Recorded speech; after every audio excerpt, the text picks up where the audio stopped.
Dirty Moderates, we at this program, as my loyal listeners know, we call it as we see it. We play it as it lays, and we don't bullshit you. One of the freedoms, I think, no pun intended for this podcast, but obviously one of the joys of doing this is being able to discourse with all types of people, some who I agree with, some who I don't disagree with, and people somewhere in between. But the thing that I think is very important is that when we get out of these boxes that our political polarization has placed us in America and in other parts of the West, we learn from each other, and we do that. And I'm here not to be a shock jock, but to say, hey, maybe you ought to think of things a different way.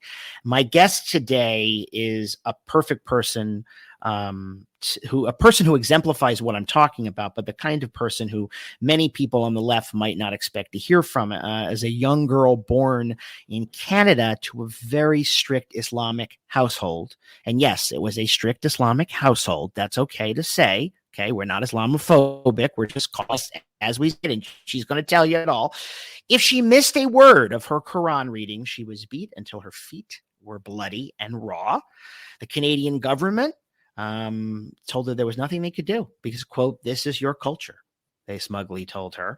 Yasmine Mohammed is my guest. This is her story, not mine, and I'm going to turn it over to her. But I first want to welcome you, Yasmine, to Dirty Moderate. Thank you. Thank you so much for having me, Adam. I'm really looking forward to this conversation. I mean, being a moderate in this day and age is, really brave and impressive and rare. And I'm really grateful to be able to have a conversation with you because I, like you, believe that, there's nuanced conversations to be had that nobody is having because everybody is so busy taking, an extremist stance on either the right or the left. And, that kind of tribalism just shuts your brain down.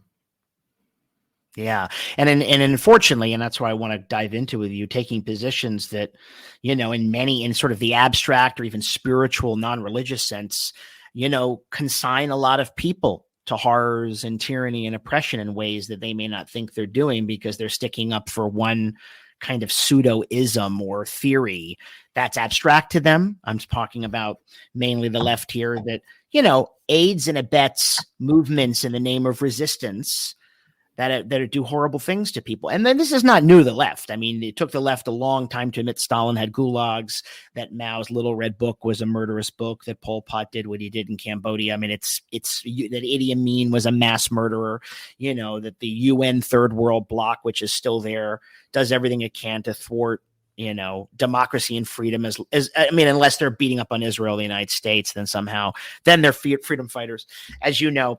But I want to start, first of all, Yasmine's book, Unveiled, How Western Liberals Empower Radical Islam. I want to start, the thing that got me interested in you, I did a deep dive, so doing all my guests, but the thing that stuck out to me most was the Bill Maher episode, because I'm a huge Bill Maher fan, and I'm watching this, and I'm going to explain it so then you can take it from here. Watching famously about 10 years ago, Bill Maher had the neuroscientist and atheist thinker Sam Harris, who I love, on with Ben Affleck. And they were trying to explain, Bill coming also from an atheist side. And I'm pretty agnostic atheist myself, born Jewish, but not a believer. So I'm an equal opportunity offender on all matters of God has the right way. Ben Affleck went into a sanctimonious kind of mouth frothing attack on Bill and Sam for being Islamophobic and calling them racist. And you write about it in the book. And I remember watching this going, my God, this is insane. I mean, this is the hill he's going to die on. I mean, has he spent any time in a world that not that I have, by the way, but my relationship as a Jew to Israel and my long belief in Western democracy and then the rule of law and freedom. I mean, these things are incompatible with that. So all that being said, let's start with that. And then we can go back. And I want you to tell everybody about your extraordinary, harrowing, and very courageous journey. Yeah. So I'll tell you the reason why that episode left such a mark on me was because Bill and Sam were specifically talking about the statistics out of Egypt for people who renounce the religion of Islam, what should happen to them? And the question was, it was Pew Research, and the question was, should people who have renounced Islam be executed? and 86% of respondents said yes, they should be executed. So Bill and Sam were speaking up against the horror of like, there's no freedom of religion, there's no freedom of thought, to the point that they, almost 90% of this country, want to execute people for the crime of freedom of thought. And I felt, as they say, seen and heard. I felt represented, because my mom is from Egypt and I renounced Islam. And so I felt like these two men on HBO are talking about me. And it was so crazy that they were talking about me as if I mattered, like I was important enough for these guys to be talking about my story. And then, like you said, Ben Affleck came running in to play the part of the useful idiot and started telling them that they're gross and they're racist. And he shut down the conversation. And that was really hurtful to me. Like I was so angry and sad and frustrated. And that's what propelled me to write my book, actually, because a lot of the criticism against Sam and Bill, if not most of the criticism against Sam and Bill, I haven't heard anything else other than these are two straight white American men. What right do they have to have these conversations? That was the biggest thing, is these men's immutable characteristics. That's what the problem was. Nobody engaged with the argument itself. How are you going to argue against what they were saying? How are you going to say, oh, no, Bill and Sam, there's not a problem in Egypt. There's not a problem with people wanting, 86% of people wanting, people who've renounced Islam to be killed. Of course, they can't say that. They can't engage with the point that these men were making. They were just attacking them for who they were as human beings. And so that made me feel like, fine, I'm a brown-skinned Arab woman, and I'm going to say the exact same thing as these men. And then that's going to force people to engage with the actual argument, because they can't attack me on my immutable characteristics. But boy, was I wrong. They still have problem.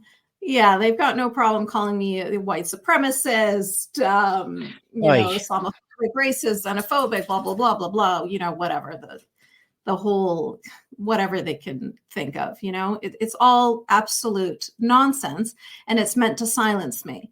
And good luck with that, because I've risked my life to speak out. My family want me dead for speaking out. So your insults on Twitter are not going to silence me. Right. Yeah. I mean, I'm used to say it was a cognitive dissonance. We've certainly seen it since October 7th. You've seen it again, Queers for Palestine and all these things that make absolutely no sense. But the truth of the matter is, and that's why I want you to tell your story of your being married to a guy from Al Qaeda, of your mom, how you were treated, how you were beaten, what it means to leave the faith, as you call it.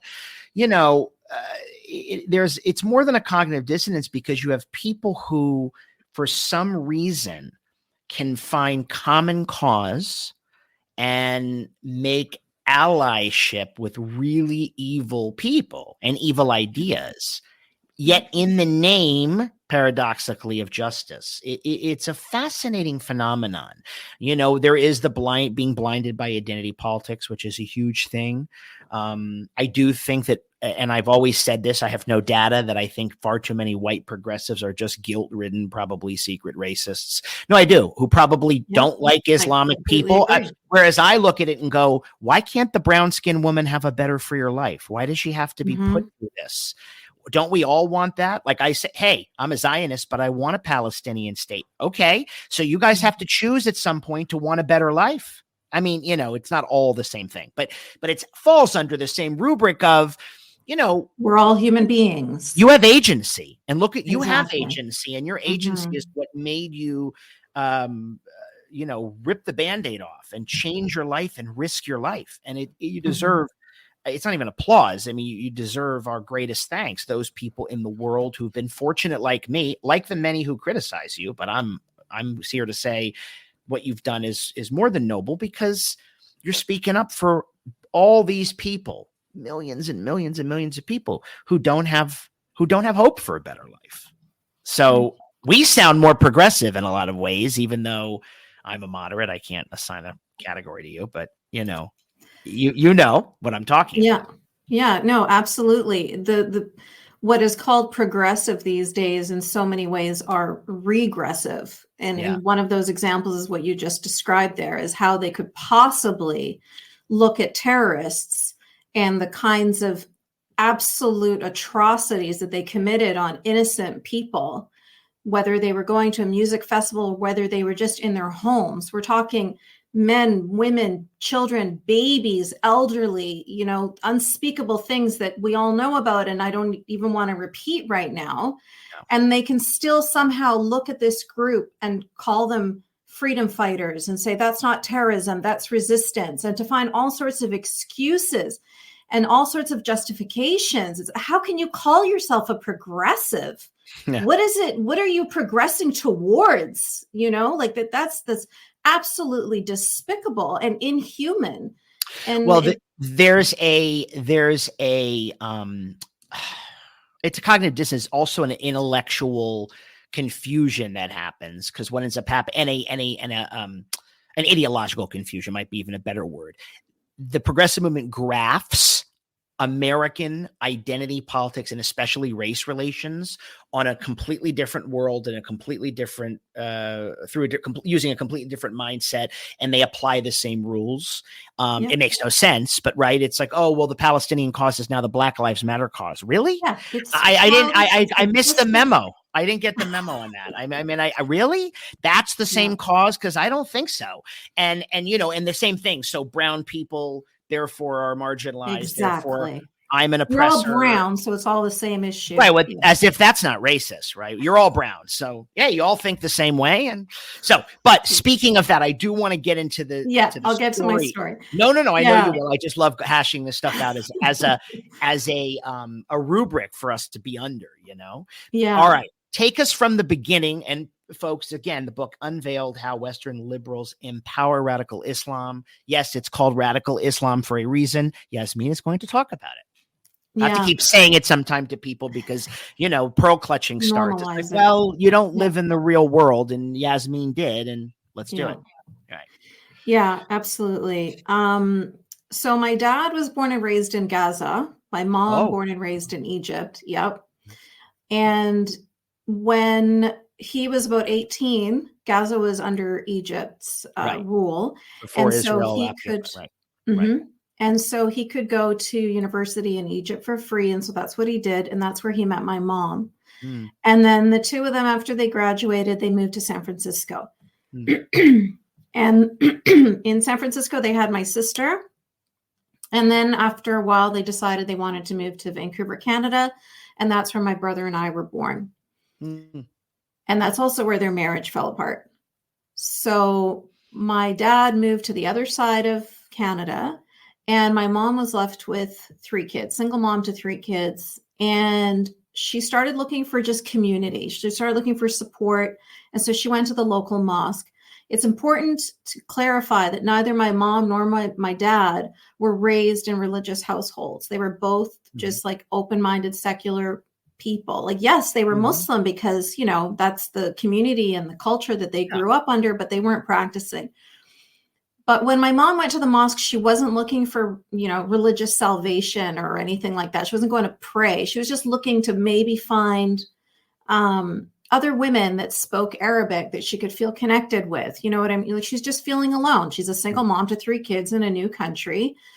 And unfortunately, that's where she met a man who was living at the mosque at the time, an Egyptian man, who was riding this political Islam wave. So political Islam is something that started up after the Islamic regime of Iran in 1979. So once they took over, it started spreading. You might have heard of Muslim Brotherhood, Hezb Tahrir, groups like that. Yeah. Muslim Brotherhood, they killed Anwar Sadat. That's correct. Because he wanted peace with Israel. Yeah. And I always say, give me a Palestinian Anwar Sadat, and I think there could be real progress, but he was killed for it. I mean, an extremist Jew killed Rabin, to be fair, but still, anyway.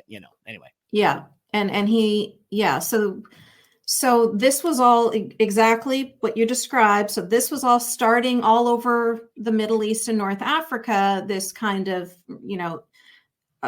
just surgence it's pro-Islam and anti-West. It goes hand in hand. Can I jump in real quick? Because I actually have a question for you. This is important, and I really want to learn. I'm very fascinated by the sort of political nature of Islam. Iran, not only becomes a full-on theocracy after the Shah, but it's a Shiite country. Isn't Egypt a Sunni country? That's right. So how does that chasm get bridged in view of political Islam?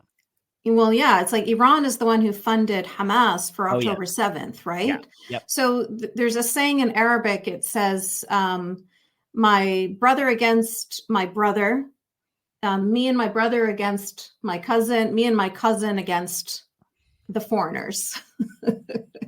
So what that means is basically Shia and Sunni will get together. They don't care if it's against the Jews, then it's an alliance that they're willing to be friends all of a sudden, right?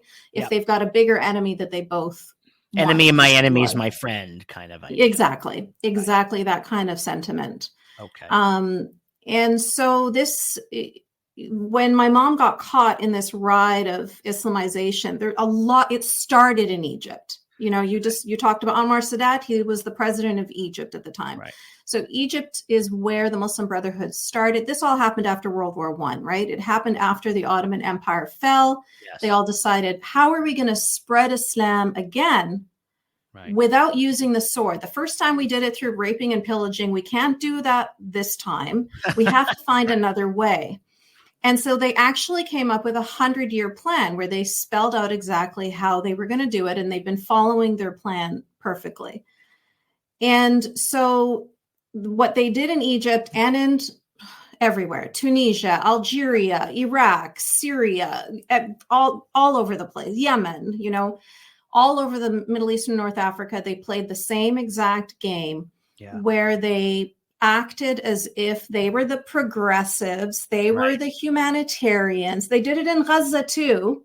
Oh yeah. And they got people on their side. And then as soon as they had power, that's when the claws came out, right? That's when they started to show how controlling they were and then that's when their terrorism came out, basically. That's when they started to show their true colors.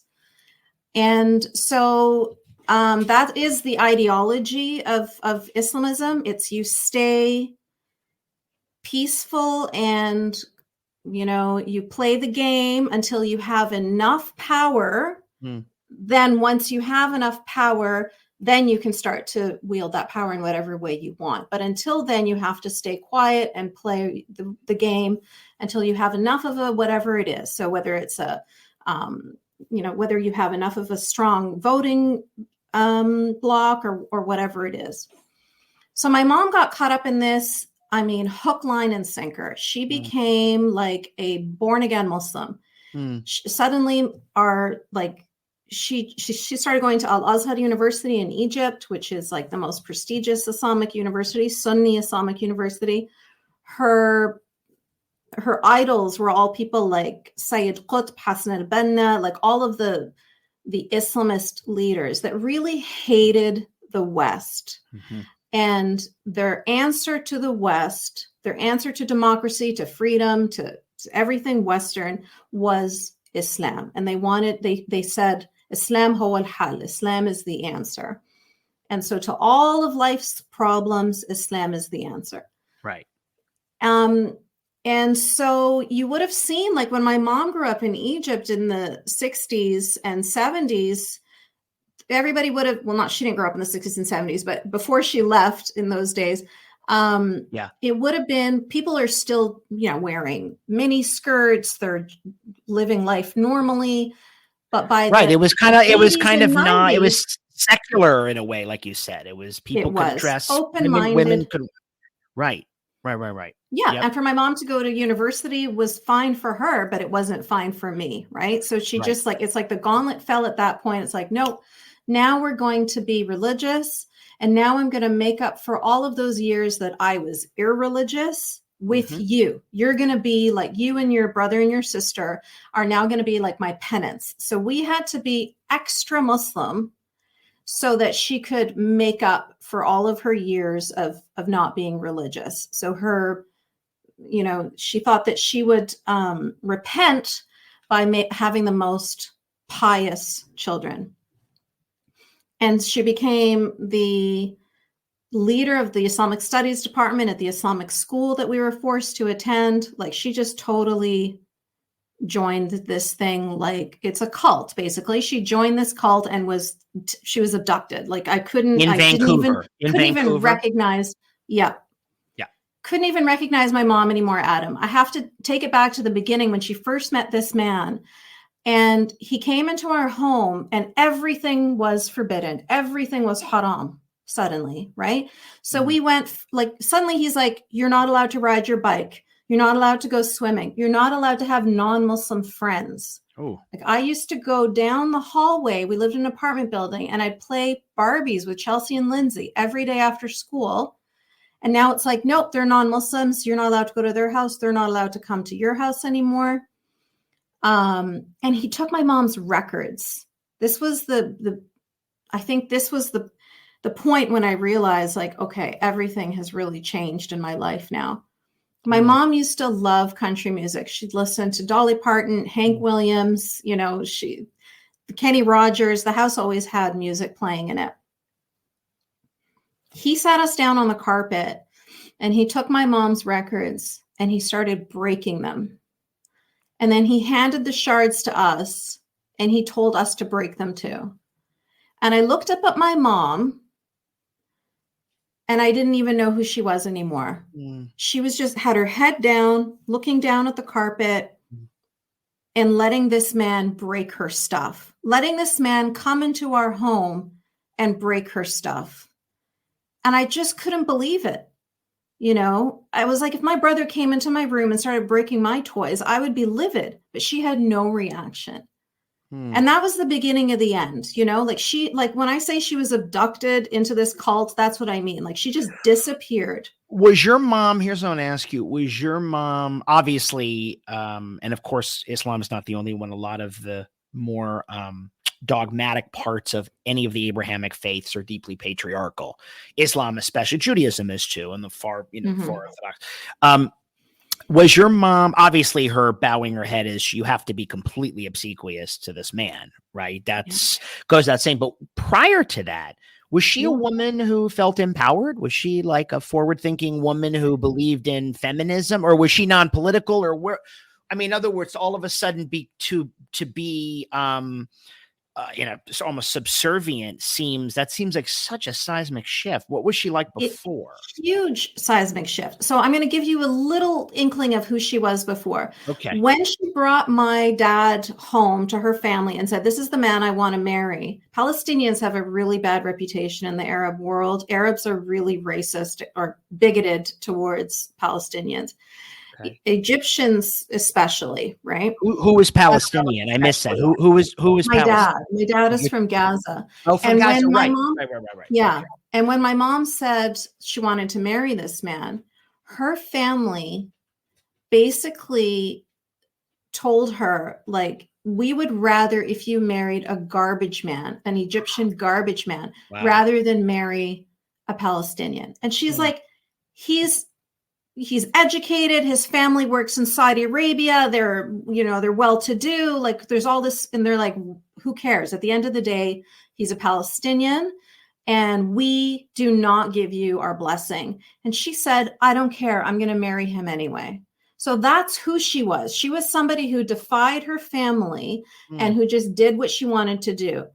And she had like belly dancers at the wedding. She didn't even wear a long dress like everybody wears a long dress on their wedding. She had a short little Where is the wedding exactly? Cairo? In Egypt. It was in Cairo, Egypt. Yeah. And you'd think she looked like a Bond girl. You know what I mean? Like, she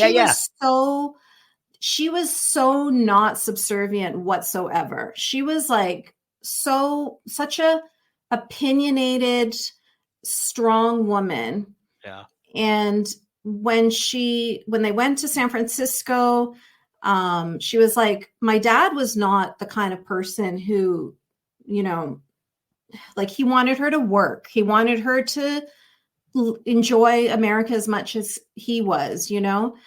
They didn't have a good relationship on a personal level. Obviously, that's why they ended up getting a divorce. But he was not the kind, like he wouldn't have married her. You know what I mean? If he was gonna, he knew she was a strong woman, is what I want to say. She was not a subservient woman that he was going to control. Wow. But this guy and this ideology, like this political Islam, and it really, I don't know, because I'm just going to give you my own opinion here. But Sayyid Qutb, who is one of the leaders of the Muslim, one of the creators, basically, of the Muslim Brotherhood, one of the godfathers of it. His whole thing was he moved to America. He tells the story transparently. He moved to America. Everybody was dancing. He asked a woman to dance and she said no. And he was so offended and he was so angry. And he was like, these Americans, I hate them all. I hate this country. I'm going back to Egypt. And then it was just like super anti-West. That's his whole thing, is just anti-West. Right. It's like story of Hitler not getting into art school, you know, and he took it out on everybody. Yes. There's the theory that if he just got into art school, the world would be different, you know. We would have been okay. Like, yeah. Right. And so my mom, I think some of that was true too, because when they were in San Francisco, it was the peace, love, and hippie era. You know, this is in the 60s now. And in the late 60s, early 70s. And my dad loved it and she didn't, right? And he was not faithful to her. And so she felt like this, and he was encouraging her to be unfaithful too, right? It was a different time, Adam. You know, yes, well, and every culture has its own thing. I mean, that doesn't, you know, listen, to go from there for your mother to a place that not only did she, like we said, completely seismically change, but she willingly participated in your abuse. That's a huge, I mean, you know what I mean? It's not like saying, hey, I used to be kind of loose and I go to church now. And you know, that alone is its own journey.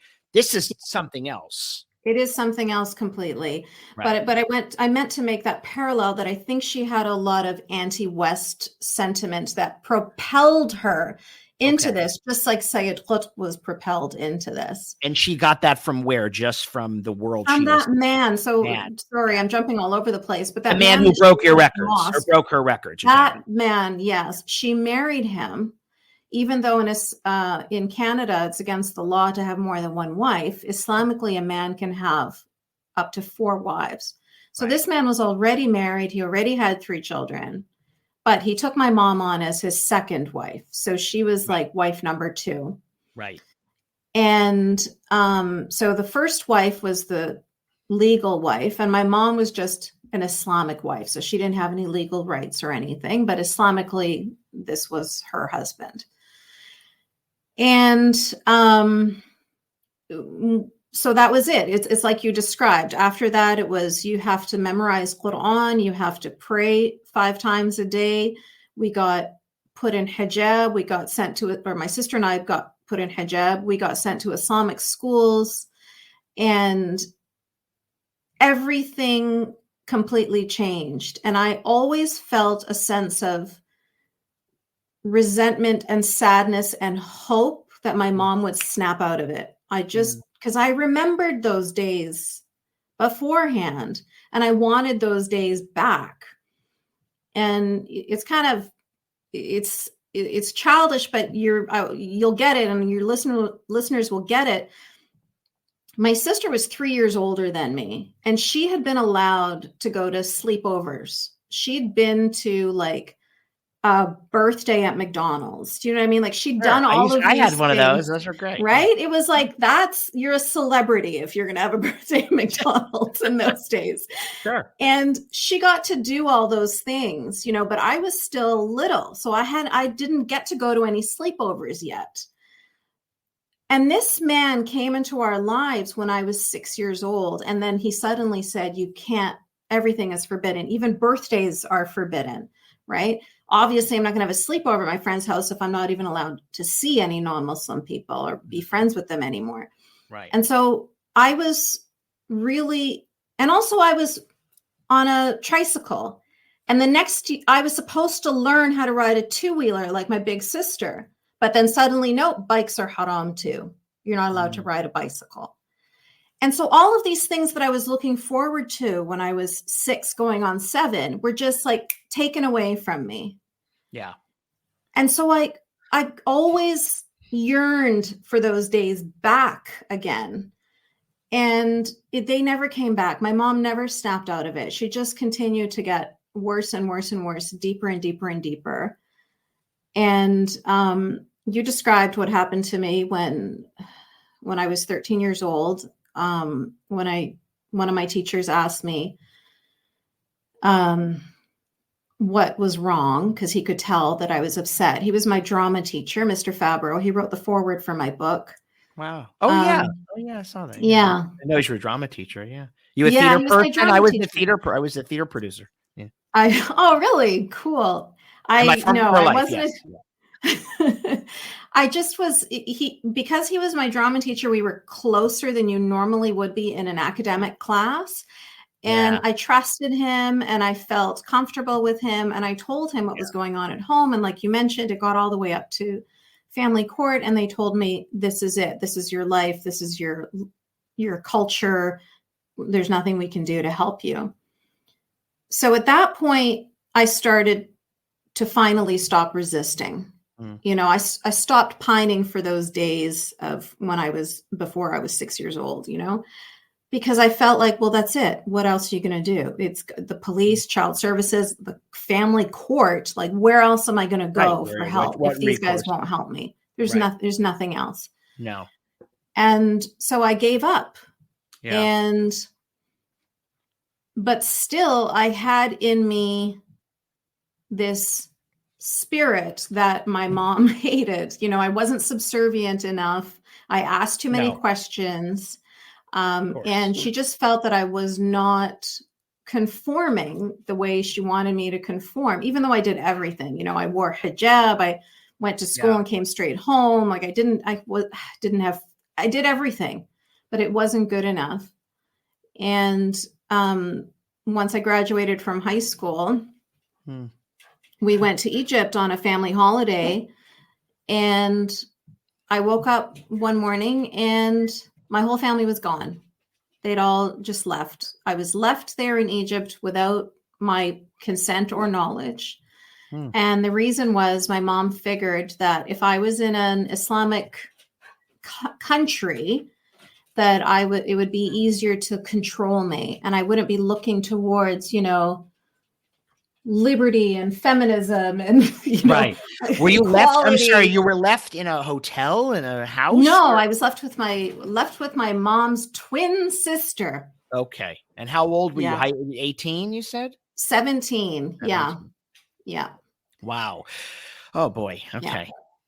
Yeah. And they tried to get me to marry my cousin, and I was able to finagle myself out of that.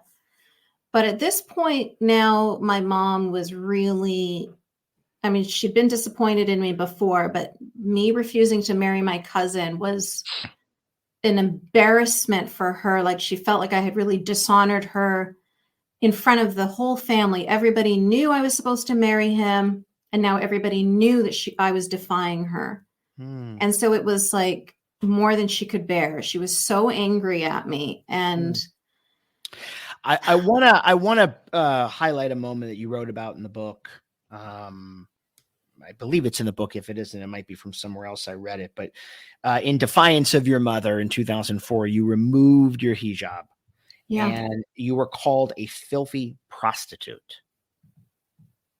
Yeah. Please explain. I mean, obviously it's a horrific thing. Why does that make you a prostitute? What does that mean? I mean, because you're a woman who's who's showing her face. Is that? Well, in Islam, there's a concept called awra, and awra is like shame. Okay. right? Nakedness, basically. And Right. so you have to cover your shame. You have to cover your aura. Now, for a woman, Right. whether it's her breasts or her hair, it's the same thing. It's considered aura. And so for me to take off my hijab was like, you're just an absolute whore. Like you're just, it's like you're walking around naked right now. Mm-hmm. I Right. should tell you as well that a woman's aura extends to her voice. Even her voice is considered aura. So she should not, her voice shouldn't be heard. And this is obviously, I lived in London for a couple of years, which was wonderful. And obviously it was the first time I'd really lived with a large Islamic population. Some of my neighbors were, and it depended on, everybody was different, but there was a family at the end of the block that were fully covered. I mean, both women were like completely covered. I know there's different levels of covering, right? In other words, were you wearing an entire, what feels like a body? That's not a bodysuit, but it's body hair. Yes. So when I was 9 years old, I covered everything except for my face and hands. And then when I was married to the Al-Qaeda agent, then or terrorist, whatever, then I was put in niqab, which covered me head to toe in black. I didn't even have a slit for eyes. And I used to have to wear black gloves and black socks that were delivered from Saudi Arabia. Right. The Al-Qaeda, man. Now just to sort of give an intro, in the book, you write about how you had sort of reached a point where you thought maybe you could please your mother, and you had almost internalized a lot of this disappointment. And so you meet this guy who she thinks is wonderful, and we learn he's an Al-Qaeda terrorist. Your story is I mean, it's not, I say cinematic, I don't mean it in a sense because it's so, oh wow, let's all watch this movie, but it really is, and it's the like a harrowing melodrama what you live through here. Mm-hmm. So talk about that part of your what you thought would be a kind of redemption for you in your mother's eyes. Yeah, so going back to when I first came back from Egypt, had just defied her, wasn't marrying my cousin, and she was so disappointed in me and so angry, and I, like you said, just kind of felt defeated. I felt like, you know what, I'm just going to do what she wants. I'm going to listen to her. I'm going to finally give in, and maybe then she'll actually love me, or at least she'll stop hating me. So there was a lot of, that's one of the parts of the coercion, right? There was also, you're never going to, you're not going to be my daughter. I'm going to disown you. I don't even want you to come to my funeral. I don't want to know you. If you don't marry this man, I'm never going to allow you to go to heaven, because again, in Islam, there's this concept that if the mother is not pleased with the child, then that child can't go to heaven. And so she's like, I will make sure that you burn in hell for eternity, that you will never get to enter heaven if you don't marry this man, and blah, blah, blah. So there's like a million different kinds of coercive methods that were being used. But like you said, I genuinely just gave up, and I thought, okay, you know what? Let's just do this her way. And she told me later that she chose this man. She knew he was a terrorist, and she chose him, she said, because he'd be strong enough to control you. So she was just frustrated with me and trying to control me my whole life and sending me to Egypt, and that didn't work. And so she thought, you know what's going to work? A terrorist. He'll keep her in line. And she wasn't wrong. I mean, how long were you married? 5 years. Right. And did you have a daughter with him? Yeah. Yeah. But that was positive. That was yes, of course. That's the joy, the only positive thing out of it. And she's the reason why I got out, because, in Egypt, there's a very high percentage of women that are victims of female genital mutilation. It's somewhere near the 90%. Yeah. Now, luckily, my family are not one of, like, they're of the 10%. But this man's family are of the 90%. Mm. And so when my daughter was born, my perfect little baby girl, he leans over and he says, when are we gonna take her to get her cleaned? And I said, what do you mean? She just had a bath. Like, I didn't really understand at first. And he's like, no. When are we going to take her to get her fixed? Mm. And then my mom piped up and she said, oh, no. We don't do that when she's a baby. We wait till she's older, like maybe 6 or 7 years old. We'll take her to Egypt and that's when we'll get it done. And that's when I understood what these two were talking about. And so from that moment, I realized, okay, this is a ticking time bomb now. I have to get out of this house. You know, here I am with a high school education and a daughter, but I have to get out, find a way to be able to support us both, get out of this house. I knew it was going to be a dishonor on my family and my mom wouldn't support me and I'd have nothing because, you know, a woman divorced is like so shameful. But I knew I'd have to get out before my daughter was old enough for them to take her to Egypt and get this done to her. Right. And where are your siblings? Yeah. So my brother gets to live his life like you wouldn't even know that he was from a Muslim family, right? Like he gets to just, I was the one who wanted to go to college, like desperately wanted to go. But when my grandfather died, my father's father, my brother got all of the inheritance. My sister and I got nothing. And it all went towards tuition for him and he never even finished. He never even graduated. Right. So he just got to live his life, do whatever he wanted. He had girlfriends. He had women that he got pregnant. He just, you know, whatever. That's my brother. Cause that's boys. They live a completely different life. Right. And my sister, weirdly enough, and this is going to sound really gross and incestuous, but that man that my mom married, remember I told you he had 3 kids? Yep. So one of those boys, one of his kids that we grew up with, my sister ended up marrying him. So her son, they were like,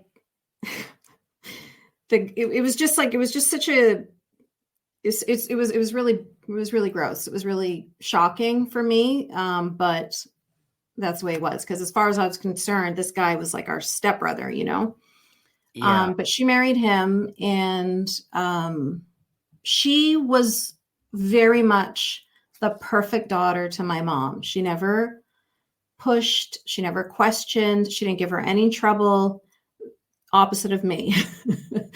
So, yeah, that's the 3 of us in a nutshell. Oh, wow. Now, Yasmine, how did you get away from this Al-Qaeda guy? I mean, I know you got away, but isn't there a sense of search and destroy missions they go on to find you? I mean, isn't it like they don't just let you go? I mean, you know, talk about that heroic act, because I think you write about it, but I want people to hear about it.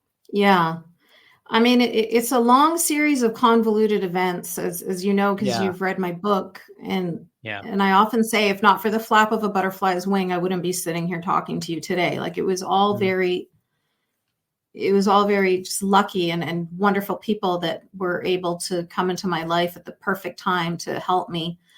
But I'm going to try and make this as concise as possible. Sure.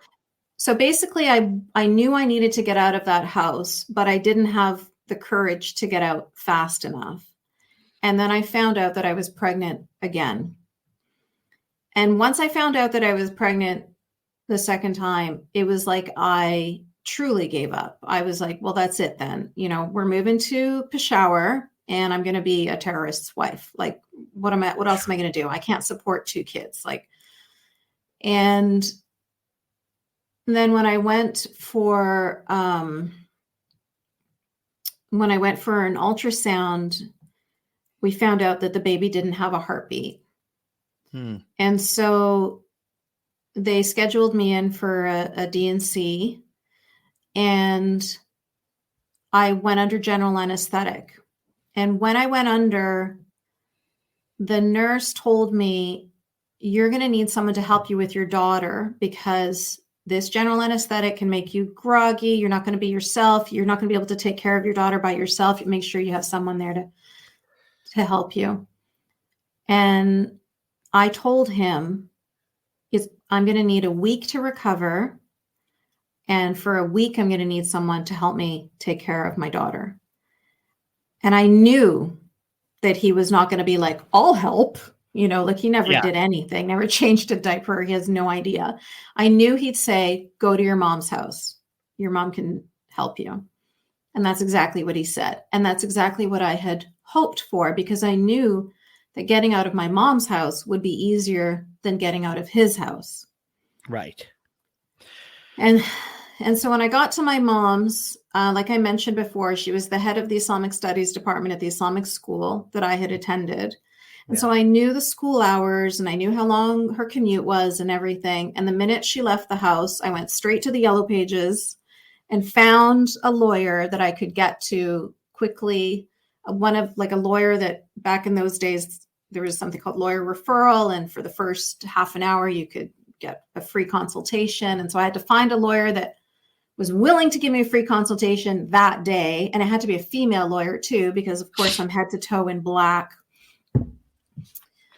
And so I get my daughter and we go to this lawyer, get on the city bus, like a big black Dementor, and walk into the lawyer's office. And I'll never forget. It's so weird how I was just not aware of what I looked like and what was right. Of course. But the minute I walked into the office, it's like everybody just like immediately stood to attention and they just like ushered me towards her office.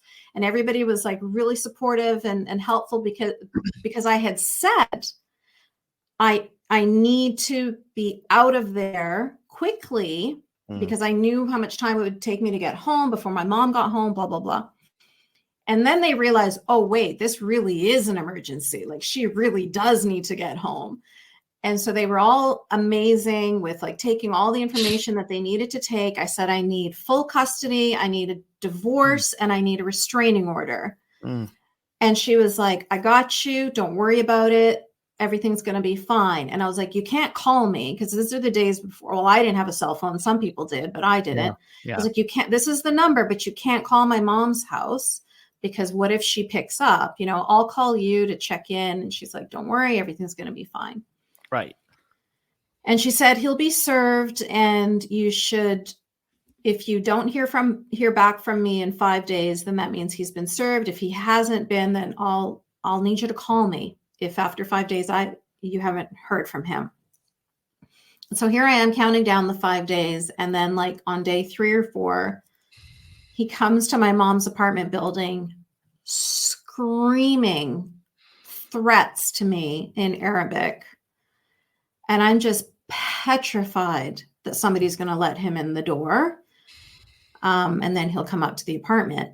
But, he's a 6'4" man yelling in Arabic. So nobody opened the door. And actually, when I called 911, I was like, my ex is here. He's screaming at the bottom of the building. And they're like, yeah, we know. We got like 10 calls about it. We're on our way. And I mean, he was so angry. He spoke about me as if I was a possession, a thing that somebody took from him without his permission. Like he was so incensed that what he was screaming was, give me back my wife. That was his thing. And then he was going on about, I'm going to cut your face so no man will ever look at you. You will never be free from me. I will never divorce you. Even on the day of judgment, you will be mine. For the rest of eternity, you will be mine. Because in Islam, a man decides when to divorce a woman. And he's like, your Canadian divorce is meaningless. Islamically, you're still mine. And that actually, I believed him, because I believed in the religion at that point. And I was like, how am I going to escape him? Because even if I get to live my few decades on earth without him, when he goes to heaven, he gets to decide, according to Islamic scripture, he gets to decide which wife he wants to be with him. And so he will say, he's told me, I'm going to choose you to make you suffer for eternity. And thankfully, he didn't get in the building. The police came up, they talked to me, they explained to me what a restraining order meant. And they explained to me that means, like, all we can do is say he can't come near this building, basically. Like, do you go to school? No. Do you go to work? No. Okay, well, we can't, there's nothing else we can do. So basically, I was under house arrest. I had to stay in that house because if I left it, I wasn't safe. Now, what I skipped over here was, at some point, my mom had a medical emergency, and an ambulance, I called an ambulance to come pick her up, go to the hospital with her. And I went with her. And when I was in the hospital waiting room, I was approached by two people who were part of CSIS, who were the Canadian Secret Service, Canadian CIA, essentially. And they told me who I was married to. And this is before 9/11. So I didn't even know who bin Laden was, but that was one of the pictures that they were showing me, because I remembered the turban. And as soon as I saw, like, when 9/11 happened, I was like, oh my God, that's that guy. So I knew he was a terrorist, and I knew I needed to get out. And I was, I had found this window of opportunity, and I wasn't going to miss out on getting myself and my daughter out of this house. And I stayed under house arrest in my mom's place until CSIS came again and showed me a picture of him behind bars in Egypt and said, "You're free. You can leave this house now." So what I want to ask now, because the book is called, Unveiled, How Western Liberals Empower Radical Islam. Obviously, we're here, 5-6 months after October 7th, which is its own thing, obviously. But going back to what you write about with Sam Harris and Bill Maher, and then Ben Affleck's reaction, and a lot of the, certainly the Western left's continual accommodation of radical Islam, because they're afraid of being called Islamophobic, or they're so busy being woke, they don't think about the abuse and despotism that people really have to live under. I'm going to start with this question. How do Western liberals empower radical Islam? In your mind, I want liberals to hear this, who are listening, from somebody who escaped the brutality of this. So one of the examples is what we talked about with when I went to court, basically, and I talked about the abuse that was happening in my family, and the judge told me, well, that's your culture, that's your problem. I wouldn't have gotten that treatment if I was a blonde-haired, blue-eyed girl whose family was from Sweden or Germany, right? I was told that because my family were Muslim. And you are subjugated because we can't say anything, and you just have to be subjugated. Exactly. There's that cultural relativism, that moral relativism, right, where they say, well, and I think a part of it too, it's definitely cultural and moral relativism, but it is also fear, because they're afraid that they're going to have the Muslim community. Terrorism works, right? Terrorism is successful. We know that from Salman Rushdie. We know that from Charlie Hebdo. We know that to keep people in line, right? You randomly stab people on London Bridge, all these things. It keeps people in line. It makes the societies, bend at the knee. It makes them just spineless. And so that's what they're banking on. And so there's a part of it is the whole, we want to support minorities and blah, blah, but it's also, we're afraid of these minorities and what they're going to do if we don't let them do what they want to do. Right. And there's political And realities, I'm sure, in Canada, as yes, they're less yes, here, but you even see the Biden reelection campaign desperately worried about Michigan and, the threats of voters there. Meanwhile, if you've been to Dearborn, Michigan, it's no liberal oasis. It's pretty homophobic and restrictive. I mean, even in America, I mean, obviously it's an American city, but in the largest Arab American city, it is hardly a Xanadu of progressive politics. They no, joined with the absolutely far not. right book. A lot of those neighbor groups and joined with the far right of book banning in Michigan, actually, and tore down pride flags and things like that. So again, Yes, it's like a horseshoe theory. It all kind of comes, together ideologically or meets at a certain juncture where, oppression is oppression, hatred is hatred, and not calling out radical Islam for its hatred it does a disservice to so many people who are consigned to it, as you write about. exactly. Exactly. What? And then Yeah, back to Dearborn, Michigan, when they yeah. were screaming being gay is not okay, and they Oh had yeah. all of those, if those were Christian fundamentalists, Oh, you would have the end. Oh, you'd be the end of it. The the news would be covering it. Be the headline story in nightly news. It would be everybody's Twitter. It would be. I know. Wait, it is, and it is a condescension. It's a reverse racism. You think about it. It's like we, in a way, right? We can't condemn a group of people because then somehow we don't like brown people, even if that particular group of people, which it is not their immutable characteristics on their face. It's that they are spewing hatred and vile things that are supposedly against what you believe in. So you have to call it out, but they don't. It's that identity first. It's the oppression Olympics. And I've written essays about this. You use the term useful idiots early on, and it comes from the days of the Soviet Union, but that's what it was. It's a kind of ideological subversion that people fall under, not necessarily from the Soviets, but the Soviets midwifed, the Arab resistance during, the 50s, 60s, and 70s, so the Soviet Union created the PLO. That's who created them. And Arafat was an Egyptian. He's not a Palestinian. And That's they correct. used that to foment hatred and form a political agenda, so the other thing I want to ask is, because Islam has not had a reformation. Is that fair to say? Like the other faith? Absolutely fair to say. Yeah. Okay. Yeah. So when you say radical Islam, how much of Islam is radical? Yeah. This is a safe space here in the best sense. I mean, is it like, because I say if there's 1.9 billion Muslims, let's say, okay, and of course you can't say everybody. We don't speak in generalities, but let's say 10%. Well, that's 190 million people. That's a lot of people who want to destroy the world, right?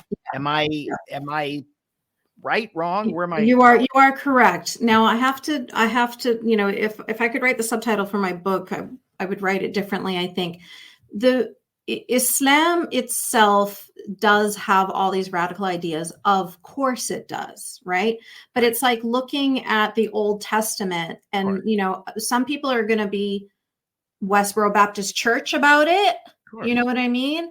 And then some people are not going to be. So it really it's the people that choose to cherry pick their religion and to say, actually, I'm not going to follow this part or this part. And then there's others who say, yeah, actually, I do want to follow the parts about whatever it is, jihad or beating your wife or sex slavery, or, it's all there. And if you want to follow those edicts, then you have religious justification. You know what I mean? Like nobody can fault you for it, because the creator of the universe has already sanctioned it for you. So Islam in and of itself is it is a political ideology. It's more a political ideology than it is a spiritual religious experience, right? It's all about do's and don'ts. So if anybody cracks open a Quran, they'll see that very much from the beginning. It's all about conquering. It's all about spreading Islam by the sword. It's all about the best of the Muslims are those who give up their lives in the pursuit of spreading Islam across the planet. Those are the martyrs. So, those are the best of Muslims, the ones who will share the highest levels of heaven that only the prophets get to live in. But if you die fi sabilillah, like in the pursuit of spreading Islam, then you will get to be in this highest levels. So the religion is pushing in that direction, right? That's the main impetus of it, is this global caliphate. That's a political ideology. And that's very real, isn't it? There's definitely it's very real. Right. Yeah. So there are some Muslims, obviously, who don't want to partake in any of that. They're not interested, Right. There are some Muslims who want to ignore the verses about, not drinking alcohol or not sleeping around before getting married, or not, or that you can't be gay. You know what I mean? Like they're going to ignore all of these things that they want to ignore if they choose to. So it's the people themselves, the way they practice the religion doesn't necessarily have to be radical. So what I should have said is radical Muslims. Right. So when we're talking about those people in Dearborn, Michigan, who were screaming being gay is not okay, those are the extremists. Those are the radicals. Those are the fundamentalists, right? And when we appease them, we empower them. And so you're not empowering the progressive Muslims, the ones who are putting up rainbow flags in their mosques, or the ones that are saying that, women don't have to wear hijab or blah, blah, blah. They're a tiny minority, but they're not the ones that are being supported. The ones that are being supported and uplifted are the larger voting group, as you touched on, which is an incredibly important topic, especially in Canada, where Muslims are, in America, you're like at 1%, and they're still trying to be the tail that wags the dog, right? Yep. In Canada, it's over 6%. So they're growing, right? And that's where there's the Liberal Party in Canada is responding to the politics. I always tell people that's what we do here. Politics. Everything's politics. Never forget that. So you've got white progressives in Canada now, led by Trudeau, trying to show that they, want to have sort of an anti-Israel stance. That's not for no reason. They're not doing that because they suddenly have found the peacenik in their heart, or that they actually believe it. They're probably worried about the constituency, like London has. You definitely are. You have to attend to a and that, by the way, everyone deserves representation. I'm not saying they shouldn't, but it is cynical, isn't it? It is absolutely. And if now that you bring up Trudeau, he is the most perfect example of a useful idiot. Emphasis on the idiot. Without his last name, he's a pretty boy. I'm sure he'd be in magazine spreads or something, but that's about it. He's just useless. Useful and useless. See that part. Huh? Honestly, I don't even see that part. I don't even get it. Well, I don't think he has. I've never been impressed. I've never been impressed by anything. I just don't know what he is. There's a zero. It's a nothing. Absolutely agree. Well, we have that here, and again, if you are, especially if you were seen as liberal, and you're a man, you're feted as, oh, you're a hunk and you're a superstar. It doesn't matter what even though we have a lot of liberals like that in America. Right. Lose elections, do nothing, achieve nothing. They are virtue signaling morons. And guess what they get? They get praise, even if they lose elections. So why don't we run, Beto O'Rourke? Well, he's lost 3 times. Okay. I don't have it. I don't like Ted Cruz, but this guy's not the guy. It's enough already. Okay. Yeah. So, it's the same kind of idea. Has this shaped your are you in Vancouver now? Is that where you are? That's that's where I am. Okay, you have to be careful about where you say. I do have to. Yeah, I understand. No, don't worry. As I said, well, we have listeners. I don't know how many listeners are going to seek you out in that way. Hopefully, or they'll seek you out as a listener, but not as a manhunt. But how has this shaped your political thinking? Well, you know what? Surprise, surprise, when you grow up in a very conservative, traditionalist, very what we would call right-wing religious home and ideology, you just run for the left. Of course. And you just feel like you just found yourself a safe haven, right? like, like I was mentioning before, I was always looking towards like feminism, equality, liberalism. Like it was just like this utopia, like, oh, one day, I'll get to, frolic amongst the free, and that's what I thought I was getting when I escaped from one extreme and I ran headfirst into the left thinking I'm home. I'm one of you. We share the same values. I'm so happy to be here. And they were like, who the fuck are you?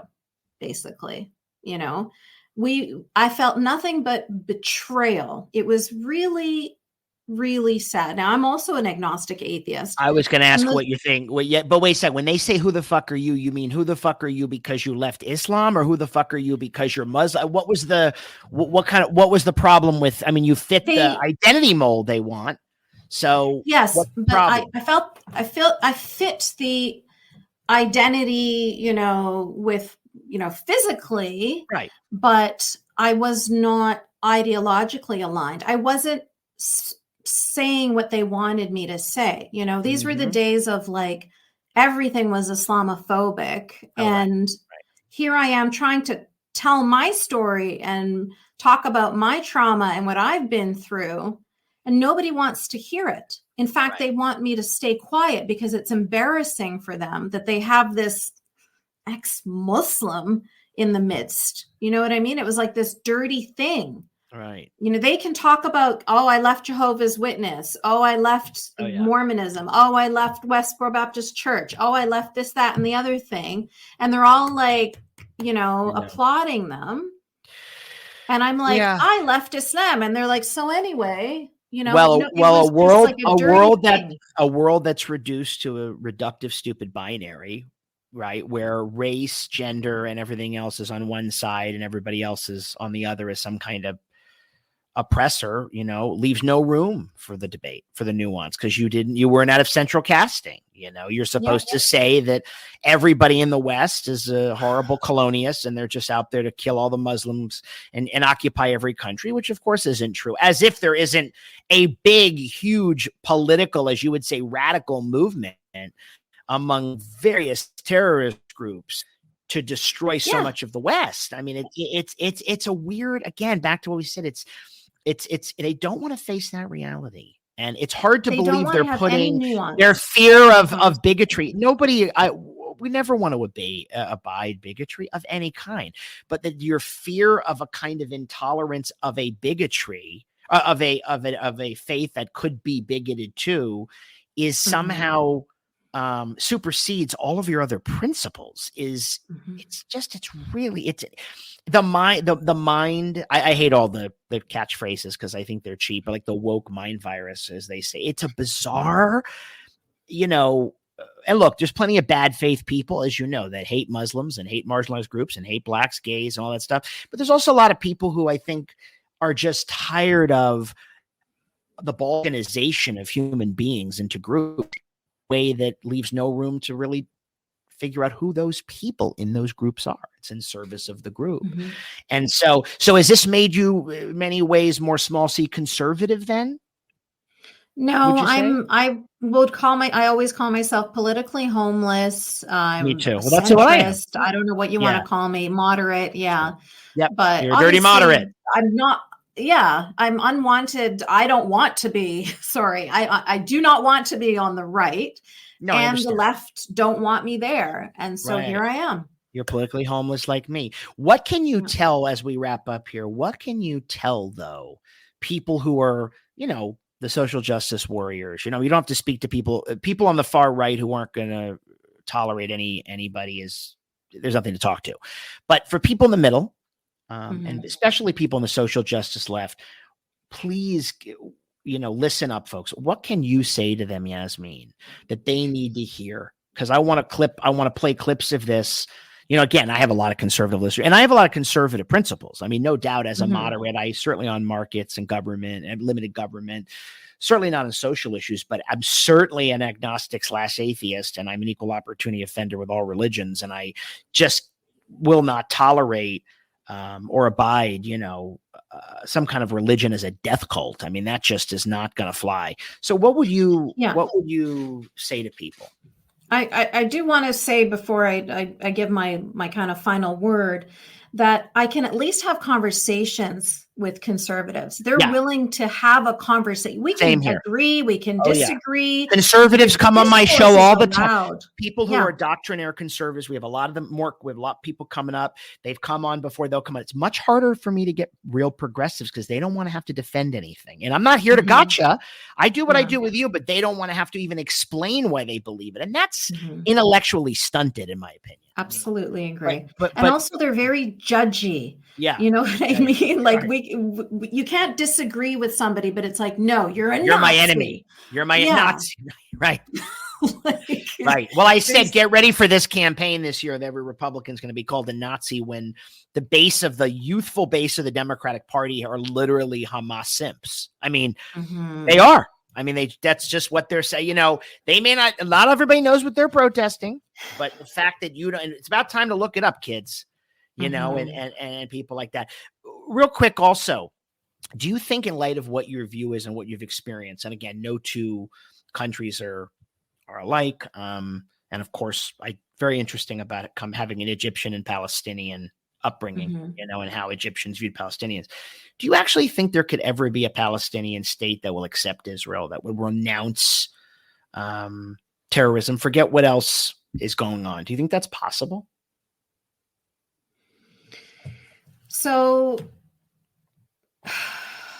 it's just an important question. I know it's a big one because before October 7th, I would have had maybe a different answer.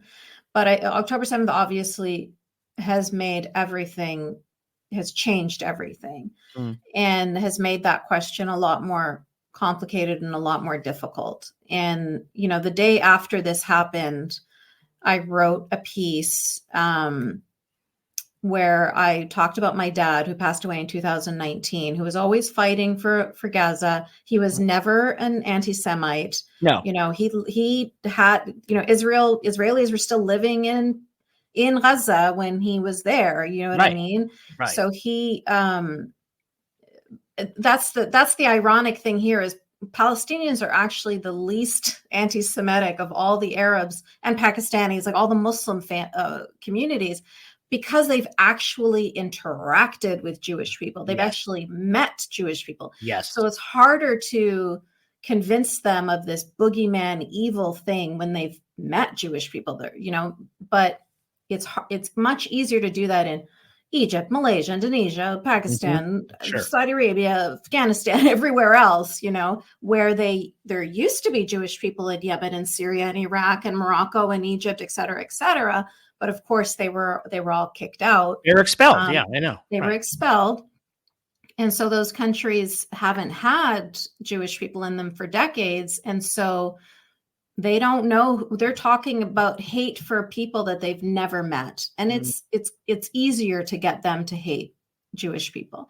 Palestinians, on the other hand, are more interested in, I shouldn't say I should say Gazans, because I don't know about people on the West Bank, but I can very, confidently talk about my family, my father's family. People in Gaza are more interested in just having peace in their homeland. If Hamas is the one that came in as their leaders, and it was a bloody coup when they came in, right? They did, and they've been there for 17 years. It's not, Israel does not occupy Gaza. I know they control the ports and the borders, absolutely, but they do. But they did pull out of Gaza after all those years. Yeah. And all of those areas where the Jewish people used to live, and then they had to all leave and go into Israel, just became Hamas training grounds. You know what I mean? Like, it was just immediate. That was the plan from the beginning. And they ruined Gaza, and they continue to ruin Gaza. They do. And I do feel for the plight of the people there, because the thumb has been on the scale forever. Yes. They have been used as pawns in this global caliphate scheme, and that's why Iran is the one paying Hamas, the one funding Hamas in their terrorism. Right. And then they'll just go, even if Hamas is decimated, they'll move on. Iran will fund Hezbollah to try from Lebanon. You know what I mean? Like, this is a hydra. Hamas is just one of many, just like Al-Qaeda, just like ISIS, just like Al-Shabaab, just like Boko Haram. Like, they're all over. This is just the one that everybody's attention is on right now. Obviously, Hamas have been terrorizing the people of Gaza since they moved in, right? There were quite a few campaigns. One was just a couple of months before October 7th, where it was called "We Want to Live." And the Gazan people have been fighting against Hamas. They've been trying, but how do you fight against a terrorist organization as your government, right? This is their leadership. So it's very scary. It's very dangerous. It's very difficult, but they were trying to get their voices out all of these years. So Hamas have been terrorizing the people of Gaza for the longest time, but when it seeped into Israel, of course, and then they started terrorizing not just Israelis, in that music festivals, people from all over the world, terrorizing innocent people. Then the world started to take notice. But the people of Gaza already knew. They've known this. They've already known them to be terrorists all this time. And my dad's biggest thing that always bothered him so much that he always spoke about was how embarrassing it was for him. Yeah. That when people thought of Gaza, they immediately thought of Hamas. Mm-hmm. He was so upset that the face of his homeland was this terrorist organization. And if he were alive and if he were to see all of these useful idiots all over the West talking about Hamas as glory to the martyrs they had in George Washington University, projected up on a building, like all of this, like absolute insane stuff, talking about how they are the resistance and they're revolutionaries and they're the freedom fighters. They are terrorists. They raped and mutilated women. They killed and kidnapped babies. What part of that is unclear?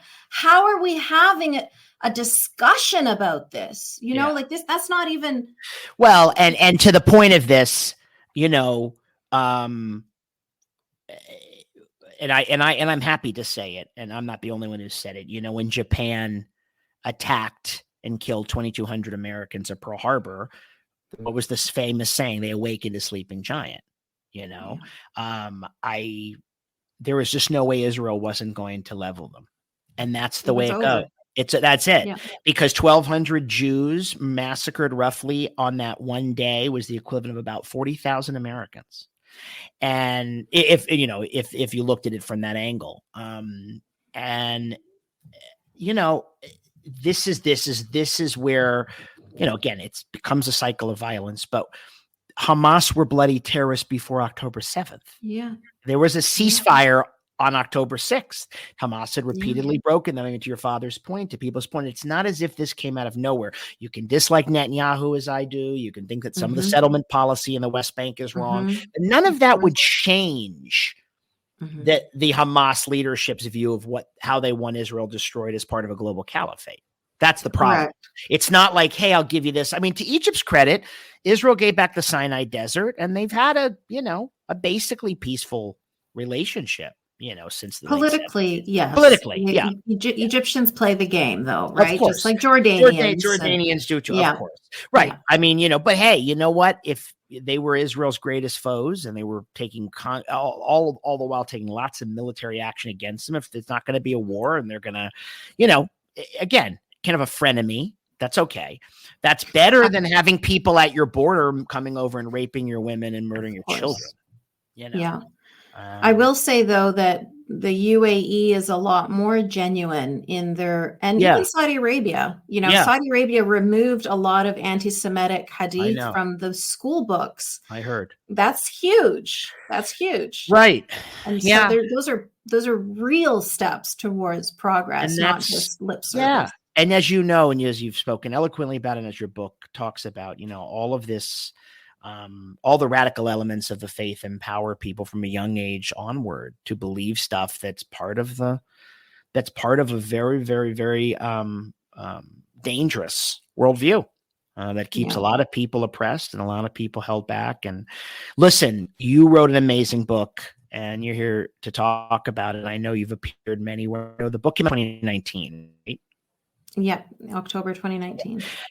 Yeah, I didn't have my show then, but that's why I wanted to have you now to talk about it in light of everything. And I'm excited to hear more from you as time goes on, because I think your voice is very, very, very needed. You're a true dissident, and that's fabulous, you know. And you're also a dirty moderate. But that I don't mean that lately, but you are courageous. Your tale is one of heroism, folks. The book is Unveiled: How Western Liberals Empower Radical Islam. Yasmine Mohammed, thank you for joining us, and come back and see us again. In the meantime, dirty moderates, stay dirty, stay moderate, and stay safe. Don't go anywhere.